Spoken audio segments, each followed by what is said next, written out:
All right, welcome folks. Mil-Spec Ops Monkey here. This is going to be your 11 a.m. Central Time live coming to you from the great state of Texas. It is 6/20/2022, and this year is moving right along. But without further ado, let's hop over to the board. We're going to kick it off in Skyglass this morning. Kind of a light day, especially from an air refueling standpoint. I only have one that I could find earlier up. It may be increasing at the moment and will over time throughout the course of the day. But right now, pretty light out there, very spread out. Almost looks like a holiday of sorts. So let me just kind of get into it. Let's move down onto our list here just to show you. If we get into the watch list, this is going to be our watch list. Now notice we've got, that's going to be one of the Phoenix birds right there over Arizona. And then we've got that Zulu, which is actually a drone that's up doing a little recon over Yuma. That right there is not one we're going to look at. That's Eric Prince. And that's not a guy I want to dox. So his plane is up, but again, we'll look at some celebrity stuff here in just a minute. Nonetheless, the blues are going to be Homeland Security. So you can see them, Department of Homeland Security, doing some stuff on the East Coast, down there in Trump's neck of the woods. And then let's get over here to Europe, and also that's an inbound bird coming in from Europe as well. And then these are going to be those little guardian angels. That's military intelligence balloons that are watching over Europe 24/7. Yes. All right. And then a couple R-135s that you're going to notice work in that region. One coming out of that Mediterranean Sea area, headed northbound up there near the Black Sea, as you can see. And then another one there also kind of running some routes right along that Ukraine border. And that's going to be kind of what we're watching constantly now over that Black Sea area. They really, really are, for some reason, protecting the Constanta port with their lives. So must be more to it than what we are seeing. All right, now over here to the heavy lifts. It's going to be all your C-17, C-130s. Notice we got one that just took off. That's actually going to be a Belgium Air Force A400. Took off out of Israel. Looks to be headed eastbound. Don't know where it's heading, but that's going to be a C-17. Did a drop right there on the Ukraine border, and pretty actually busy. That's the last 24-hour tracks. I'm getting rid of the U.S., and you can see, as always, East Coast centric. We got most of our work being done right in that general region. It just is, only thing I can think of is they're staging stuff for what is coming. That's the only thing that makes sense to me. All right, now over here to the air refueler, and that is one, actually. It's the only one that's popping up right now. Right over kind of Flashbangs area. And then over here to Europe, you can see we've got a couple air refuelers up. One taken off out of Italy. The other looks like it's coming back from in that general region there in Europe by Constanta. Something coming out of the Middle East. We'll look closer at that here in just a second, but you can see coming out of Romania, there's Constanta right there. Looks like they were running some routes up in that general region too. So, okay. That kind of give you a good synopsis on where we are today. Again, very light day compared to what we typically see. So let's get over to the map. Let's start kind of breaking things loose. Just to show you from an ash alert perspective, we've got, looks like 4 or 5 down here in Central and South America. This one up here in Russia is firing again. You can see it's a pretty good size ash cloud for alert for pilots. And this one down here, Ibu, which is a little different. We've been watching a couple others in this region. It seems like they are all just kind of cycling on and off. Now, that really doesn't consist of what is truly out there volcanic-wise.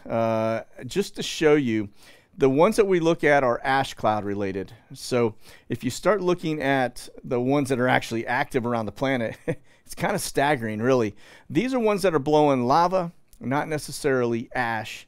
And as you can see, there are quite a few. At any given point, we're upwards of anywhere from 18 to I've seen almost 40 of these things going at one time. So very, very busy, active volcanic map. Again, this typically fluctuates just like the earthquakes based on solar events, right? Things that happen with the sun. So, okay, let's get over here to Flashbang Schedule for today. It looks like he is coming back from the beach and rolling in this morning, and then I don't see anything else on his calendar. It looks like it ends at 9:10 this morning.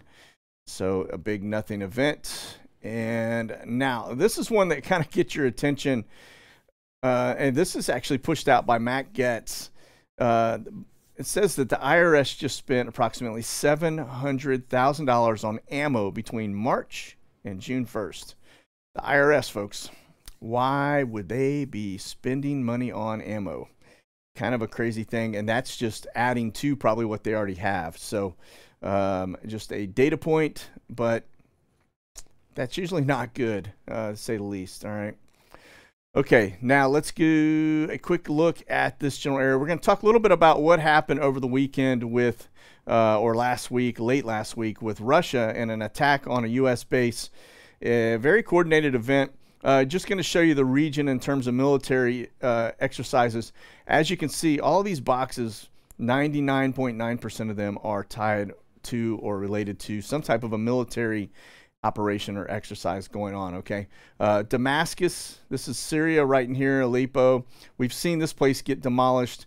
Damascus is on the horizon for it, for sure, because Iran, Turkey, and Russia keep pushing assets right up here close to the border of Israel, and Israel keeps popping them right in the throat with with something to take out whatever the threat is. All right, so now what we saw over the weekend, or leading up to the weekend, were U.S. flights flying in this general region right here. You may remember I was showing them, I said this is kind of out of the norm to see these flights flying right up there against the Syrian border over Iraq. And the reason for that, it appears that this base right here, right there in that same region, was actually attacked by the Russians. And so you can see that's where we were flying, right up against that border. Looked like we had some fighters in the region doing some air support, just watching over that base, I guess. But the interesting thing, as we kind of get into, we'll look at the details here closer, but you can see this is the base that was attacked. It was I guess a U.S.-backed fighter outpost, a coalition outpost that we basically run operations in and out of Syria. And I guess what I'm understanding from the article and what I'm hearing is that the Russians actually gave them a little bit of intel that they were getting ready to strike the area. Everybody left the base because they knew a strike was incoming, and then the Russians lit up the U.S. base as well as the area over there. I guess the U.S. was actually supporting some folks that Russia doesn't like, and I guess that was sent us a message, so to speak. All right. So, okay, now back over here to this, just to show you no real exercise stuff going on over Syria in terms of TFRs or NOTAMs, okay? But we get up here to the north and just show you this is the Russian box that they've put into play. This is Russia here. This is going to be Ukraine. This is Crimea down here in the south. And notice that there is a box right up along that border that covers this whole area. My guess is that Kiev is probably going to be the next location that Russia goes after, just based on that border right there. If you look at the dates on it, runs up to, one of them's June 23rd. That's 3 more days. And then this other one here runs from June 10th to July 8th for that particular region, okay? All right, now over to the U.S. in terms of TFRs. Don't see anything new. We do have Flashbangs TFRs here, and then over the Senior Living Center Brown Zone. Still that same active box. I think this runs to July 1. And all these are all military exercises. Of course, we expect to see that. We're coming into the summer months, and we typically have a lot of the National Guard and weekend warriors basically activating and doing their 2-week stint during the summer. So we'll continue to watch it, all right? All right, now speaking of, let's get over to the Gestapo. This is going to be N721AL. It's going to be the FBI. Looks like, or the DOJ. This is their go team. Looks like they are in Sioux Falls, South Dakota right now. Just left D.C., landed just about 10 minutes ago. And also, as part of the Gestapo, this is going to be C202, Secretary of Homeland Security. looks to be departing the U.S. yet again. Don't know what they are doing, but I will tell you, if you go back and look, this guy was all the way, they were in Bahrain, sorry, and all around the world, actually. Kind of crazy. Pakistan, Indo. This person has been very busy, to say the least, and I don't know if that's a good thing or a bad thing. So probably a bad thing. Okay, so as we talk a little bit about the flights and stuff going on in the world, let me bounce over here real fast to our shipboard map. Just want to show you what's going on here. Notice the stack up. This is one giant cluster of ships right off the coast of China. As you can see, still staged and stacked up to get in and out of. That's a Shanghai port right there, the most active and busiest port probably in the world. And then notice that the flows all northbound, and notice where they're going, right up here into Beijing. Okay, nothing really else going northbound to that, just right into the main city. It does appear, folks, that China is actually retooling their manufacturing and supporting themselves, while the rest of the world basically goes without. And we may get used to that, because I think that's kind of the the new norm. All right, notice the ships that are sitting in here. They're just still nothing really to speak of. We got some oil tankers in there, look like they're headed into Long Beach, but they're just sitting out there, been sitting there for a while. They're not going anywhere. And then I think one or two, you see ships coming in from Hong Kong, but nothing to really speak of that's going to be the game changer. So as our inventories continue to bleed down here in the U.S., I don't see anything coming in to replenish them, okay? All right, now let's back up a little bit out of San Francisco, and let's get over here to this next topic. We'll kind of bump in to the Baltics, just to show you. Now that right there, that port, we're going to talk a little bit more about that, because we have some new information that just came in that's going to actually, could be a real big game changer now, but it has to do with the feeding of supply in and out of Russia from that port. Okay, they were using rail to get some stuff in. It looks like that has been blocked. Now notice too, the Russian stuff still flowing very well right through Istanbul port, or that little pinch point, and then up here into Constanta. We still got a lot of assets still sitting out there, a lot of oil tankers, and again, they continue to protect that area for some crazy reason. I'm not sure why, but we're going to talk a little bit more on the shipping piece here in just a second. Now let me get over here to our live map and just show you. Remember, we were looking at this not long ago, and what we're looking for are basically lots of arrows, no circles. All right. The reason I say that, just to simplify it, is because if we start going hot into a war situation or wartime environment, these guys aren't going to be sitting in port. Okay, they're going to get out to sea, because you don't want to be a sitting duck, kind of like Pearl Harbor, right? Everybody's sitting in the harbor and you get lit up. But there is an active NATO exercise going on in this region, so I would imagine we'll see a little more activity, not as many circles. We get down here into, this is the Black Sea, and you can see we do have a handful of ships still kind of operating, moving in the region. A bigger concentration on the left side. That's where that Constanta port is, right in here.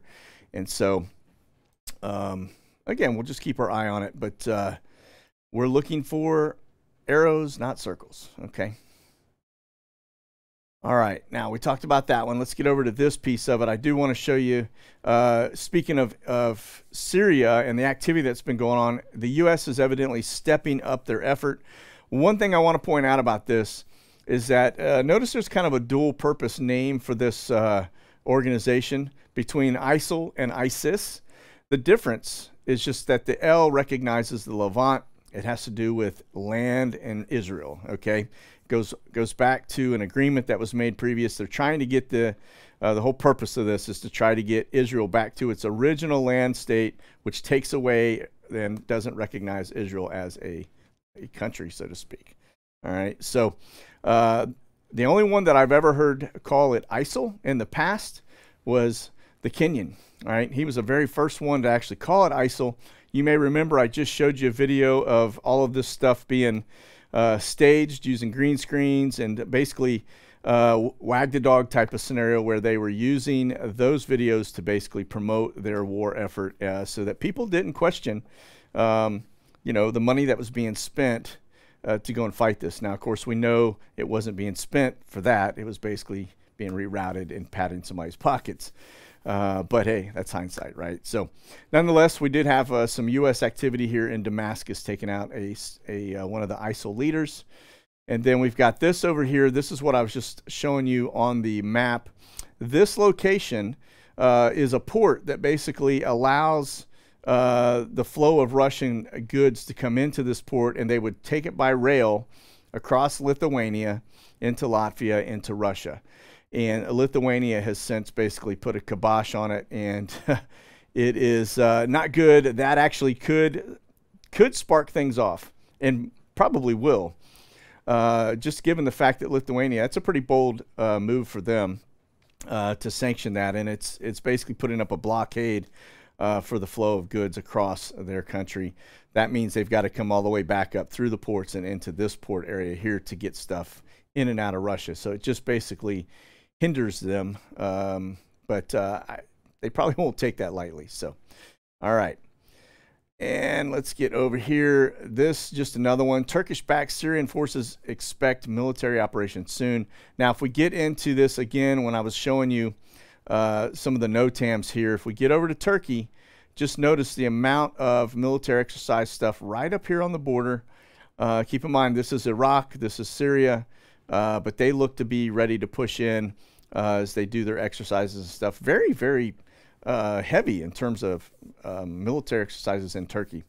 Very heavy, actually. So, I mean, when you consider the country size and the amount of stuff, that's probably half of the country is under some type of an exercise there. Okay, moving on. Let's get over here to Anderson Air Force Base out in Guam.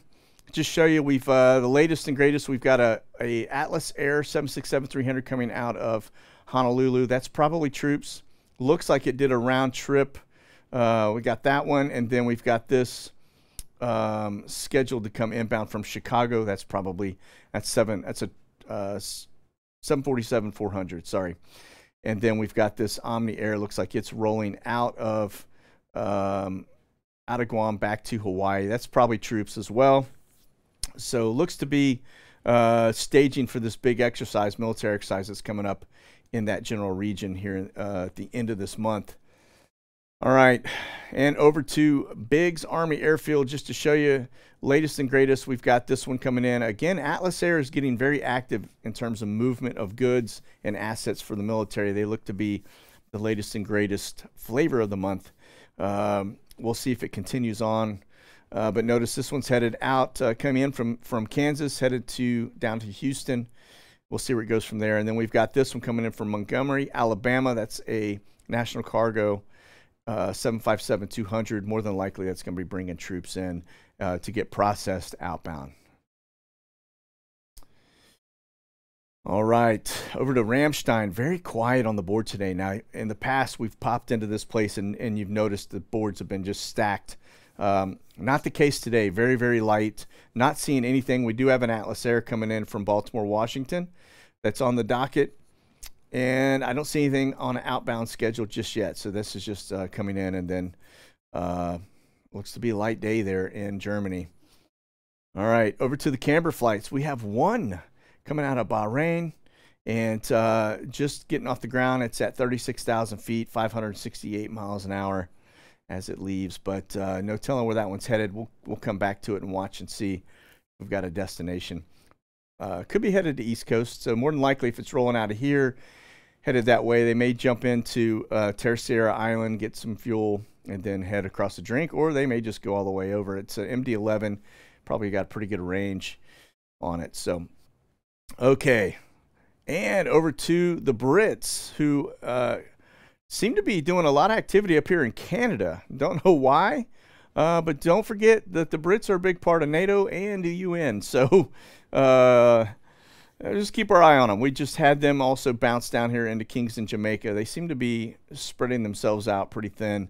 To to say the least. But again, very active in Europe as well. So remember, when it comes to this whole NATO thing, the two biggest providers in there, the U.S. is going to be #1, and UK is #2, and then everybody beyond that are just in the noise. Okay, so not good, really, when I see them coming over here to Canada. So, all right, right on our border. Okay, nothing from the Ruskies today. Not a thing in the sky. Very, very quiet. So we'll move on from that. Let's get over here to Omni. You're going to see this one running out of, looks like Shannon, Ireland, into Biggs Army Airfield. That's an arrival. That's probably a troop rotation, if I had to guess. And over here to our immigration machine. Notice all the stuff is either right on the border or headed south of the border. Now this one right here is actually headed to Alexandria, 72-hour holding facility. So that means they're taking some folks out of the southern part, taking them to that processing place, basically a prison. And then you'll see a flight probably come out of there back down here to South America, Central America, exporting some folks. But yeah, this one out of Miami, headed down to Bogota, Colombia. Everything right on the border, every bit of it. All right, so hopefully they're sending people back. Okay. All right, over here to the Sniffer, and I don't mean Joe Biden. So this is actually, all right, where we head? New Bern, North Carolina. So this was landed an hour ago. I was watching it earlier, but I just saw it in motion. So this is going to be your, for those not familiar with this, I just kind of pull it up. This is a helo that is operated by the Department of Energy that basically has air quality sample sensors all over it. It flies over an area. You'll see it take different altitudes for the samples. And so if you go look at some of the flight patterns as this thing has flown out, now you probably won't see it here. That looks like it's a direct flight with one little spike.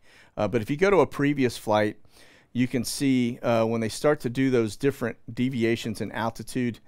Let's see if this one's got it. Yeah, it looks like it. All right, this green line right here, this is going to be your altitude. Notice up to about 1,000 feet, really not too high, down to about 300-400 feet off the deck at one point. But every time they do those different elevations, they're just grabbing different levels and layers of air samples. They're looking for anything biological, chemical, nuclear, whatever it may be. Anything that ain't supposed to be there, they're basically looking for. All right. So it looks like that one's headed down to North Carolina. And then we're back and over here to Open ADSB Exchange, just as a one quick last look. Again, I'm only showing 73 aircraft up. So very, very, very light day in terms of military aircraft. Normal is about 250. And so you can see, looks like we've got a bunch of stuff stacked up here. These are all three. That's a 3-ship of 737 U.S. Navy logistics. Look like they're all headed northbound. So just got off the ground. It appears to be. Let me see if I can get a track on it. Yeah, taking off out of there. Again, those are going to be those gray and whites. Looks like they're all rolling out at the same time. Got another one. So there's a 4-ship actually headed northbound. So we'll come back to that later. I'll just take a look at it this afternoon and see where these guys ended up going. And then, of course, there's that little drone, that Zulu 82 drone over Yuma that's out there running routes. Again, you can see if you kind of get into it. That is a test range, a proving ground. They do things out there that are pretty cool, especially when it comes to drones. Big program I was involved in called Squad X, and Yuma is kind of the proving ground for that. It's basically like Ghost Recon Future Soldier has a drone that flies around. It's all open source. You can go out to DARPA and look at it. But really cool program, and it goes into the goggles of the user, and they have the ability to look at their team, look at assets inside buildings, friend or foe identifiers, all kinds of stuff. It's a really, really cool program. So, okay, I think we've covered it all. Again, let's get over here. One last thing I did want to show you. If you don't have this yet, this was one of the things that I love about Skyglass. Just want to show you, that's Tiger Woods right there. We're actually tracking, flying across. Looks like he took off out of Florida, headed across the across the U.S., and headed to the West Coast. But I just think that's the coolest thing. So you could see Eric Prince in there, which I don't like to show if I can help it. And then Tiger Woods. We find new ones every time we go in here. This is probably the coolest thing about Skyglass. The database on this thing is insane. And you can look up and find just about anybody that's got an airplane. And of course, the planes these guys are flying are, you're talking Gulfstreams that are probably $80 million aircraft. So very, very expensive. And anyway, kind of cool to track them. Lots of celebs out there that you can find in this database. So again, if you want Skyglass, just go out there to AVR Labs. You can download it to your computer and have a good time, because you're going to find a lot of stuff. It is endless, like I said. So, all right, listen, that's going to be it. We'll continue to watch these things. Again, a little bit of a slow day today, but we will continue to monitor and track everything going on relative to Russia and Syria. And then we can't forget about the Chinese. They are definitely up to no good. So that's it, you guys. Be safe out there. Keep that powder dry and stay frosty. Talk soon. God bless. Monkey out.